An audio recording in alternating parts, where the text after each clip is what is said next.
10 TV కథనాలతో ఉమ్మడి మెదక్ జిల్లాలోని food safety అధికార యంత్రాంగం కదిలింది. ఉమ్మడి మెదక్ జిల్లాలోని జాతీయ రహదారుల వెంట ఉన్న ధాబా హోటల్స్ లో ఫుడ్ సేఫ్టీ అధికారులు విస్తృత తనిఖీలు చేపట్టారు. 10 టీవీలో ఇచ్చిన వరుస కథనాలకు అధికారులు స్పందించి ఈ తనిఖీలు చేస్తూ ఉన్నారు.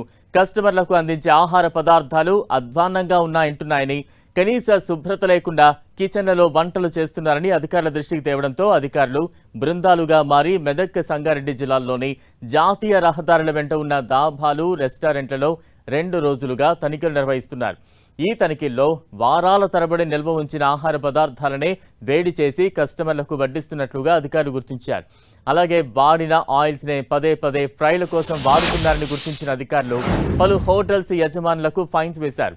వివిధ హోటల్స్, ధాబాల్లో తీసుకున్న శాంపిల్స్ ను అధికారులు ల్యాబ్లకు పంపించారు. వర్షాకాల సీజన్లో కిచెన్స్ ను హైజీనిక్ గా ఉంచకపోతే చర్యలు తీసుకుంటామని ఫుడ్ సేఫ్టీ అధికారి అమృత హెచ్చరించారు.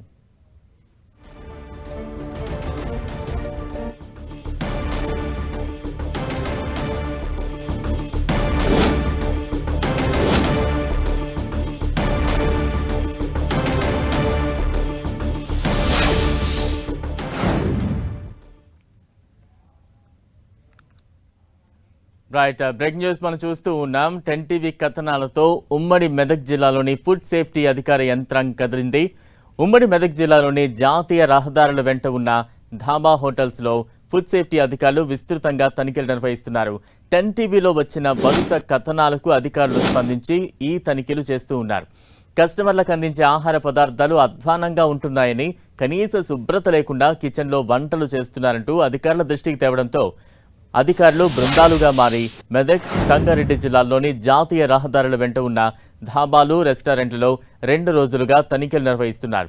ఈ తనిఖీల్లో వారాల తరబడి నిల్వ ఉంచిన ఆహార పదార్థాలనే వేడి చేసి కస్టమర్లకు వడ్డిస్తున్నట్లుగా అధికారులు గుర్తించారు. అలాగే వాడిన ఆయిల్స్ నే పదే పదే ఫ్రైల కోసం వాడుతున్నారని గుర్తించిన అధికారులు పలు హోటల్స్ యజమానులకు ఫైన్ వేశారు. వివిధ హోటళ్లు, దాబాల్లో తీసుకున్న శాంపిల్స్ ను అధికారులు ల్యాబ్స్ కు పంపించారు.